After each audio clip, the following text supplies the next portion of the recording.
Les patrons de l'éclairage public de Mumbenga a entrepris une vaste tournée d'inspection à travers différents axes majeurs de la capitale RD congolaise. Une initiative qui vient renforcer la vision urbaine prônée par le gouverneur de la ville-province de Kinshasa, Daniel Bumba, dont les slogans Kinshasa et Zobonga commence à se matérialiser par des actions visibles sur les terrains. En parcourant Poulmalebo, la gare centrale, les Huileries, Limité, Poids lourd, Pont Matete jusqu'à l'aéroport international d'Ndjili. La délégation a voulu évaluer sur place l'état réel de l'éclairage public et déterminer les priorités d'intervention. Cette descente n'est pas anodine. Depuis plusieurs années, la capitale souffre d'un déficit criant en matière d'éclairage public. Certaines rues sont totalement plongées dans l'obscurité de la tombée de la nuit, faute d'entretien, de vandalisme répété ou simplement d'infrastructures vieillissantes devenues obsolètes. À cela s'ajoutent les problèmes de connexion électrique, les câbles arrachés, les poteaux endommagés ou les dispositifs installés mais jamais mis en service. La tournée menée par le patron de l'éclairage public de Mumbenga vient ainsi répondre à un besoin de transparence, mais surtout d'efficacité pour apporter des solutions concrètes et mesurables. En commençant par Poulmalebo, un site touristique mais aussi stratégique dans l'aménagement urbain de Kinshasa. L'objectif était de constater l'état des installations dans une zone qui devrait refléter l'image de la capitale.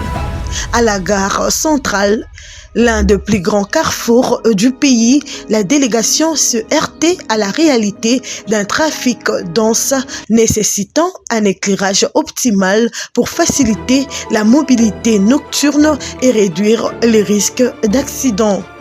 Plus loin, à Huileries, puis à Limité, territoire des grandes concentrations commerciales, le constat a été le même. Lampadaires hors service, zone d'ombre persistante, infrastructures abandonnées.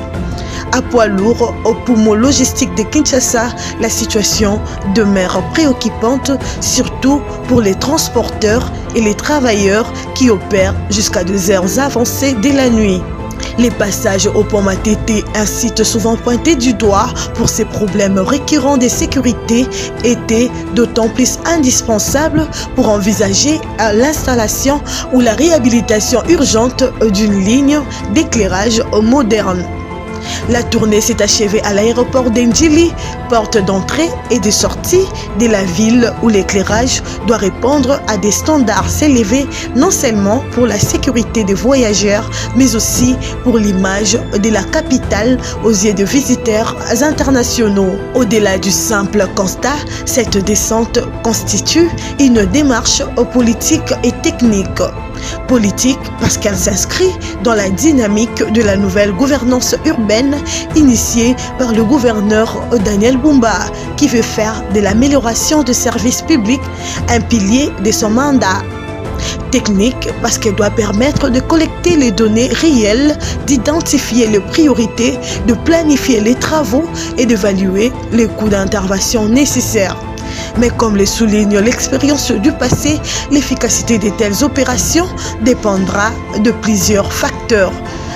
La capacité des services publics à coordonner leurs actions, la disponibilité du matériel et des financements, la lutte contre le vandalisme et les vols des équipements, l'entretien régulier des installations et surtout la volonté politique de suivre ces engagements jusqu'au bout.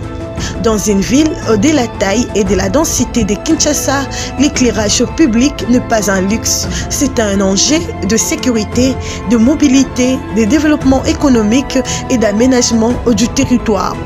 La lumière protège, rassure, attire les investisseurs et améliore la vie quotidienne des habitants. Un marché éclairé, une avenue lumineuse, un pont sécurisé, ce sont autant de signaux de modernité qui redonnent confiance aux citoyens. En fin de compte, cette tournée du 18 novembre apparaît comme une étape importante, un geste fort qui marque la volonté de la ville de sortir de l'obscurité institutionnelle autant que physique.